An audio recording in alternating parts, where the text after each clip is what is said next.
जेजुरीच्या खंडेरायाला भंडारा इतका प्रिय का आहे? यामागे आहे शंकराची पौराणिक कथा.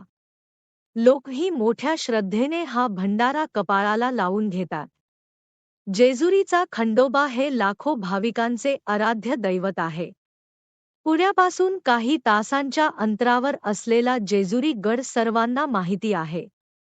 लाखो भाविक येथे दर्शनासाठी येत असतात. या जेजुरीत भंडारा उत्सव वर्षातून 3 वेळा साजरा केला जातो. या भंडारा उत्सवात संपूर्ण गडावर मोठ्या प्रमाणावर भंडारा उधळला जातो. पूर्ण गड पिवळ्या रंगाच्या छायेत झाकून जातो. या कारणामुळे या गडाला सोन्याची जेजुरी असं म्हणतात. हा भंडारा उधळताच श्रद्धाळू येळकोट येळकोट जय मल्हार अशा घोषणा देतात. खंडोबाला मल्हार असेही म्हणतात कारण खंडोबाने मणी आणि मल्ल या 2 दैत्यांचा खात्मा केला होता. त्यानंतर खंडोबाला मल्हारी असे नाव पडले. 3 वेळा भंडारा उत्सव होतो, त्यातील एक दिवस म्हणजे सोमवती अमावस्या. यावेळी खंडोबाची पालखी निघते आणि त्या पालखीचे दर्शन घेण्यासाठी अनेक भाविक दरवर्षी येत असतात. पालखीला खांदा देण्याचा मान फक्त रामोशी धनगर समाजाला आहे.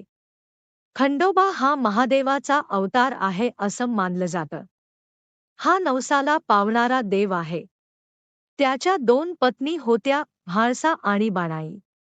या दोन्ही पत्नी पार्वती आणि गंगेचे रूप आहेत असं मानलं जातं. शंकराचा अवतार असल्यामुळे खंडोबाला बेलाची पाने आवडतात. खंडोबाची 4 भुजाधारी मूर्ती आहे. त्याच्या एका हातात भंडारा पात्र आहे आणि दुसऱ्या हातात खंडा तलवार आहे. बाकी 2 हातात डमरू आणि त्रिशूळ आहे. आता अनेकांना हा प्रश्न पडला असेल की खंडोबाला भंडाराच का प्रिय आहे? त्यामागे एक कथा आहे. एकदा रात्रीने शंकराकडे आपल्या काळ्या रंगाबाबत नाराजी व्यक्त केली होती. तसेच अशी मागणीही केली होती की शंकराने तिचा स्वीकार करावा.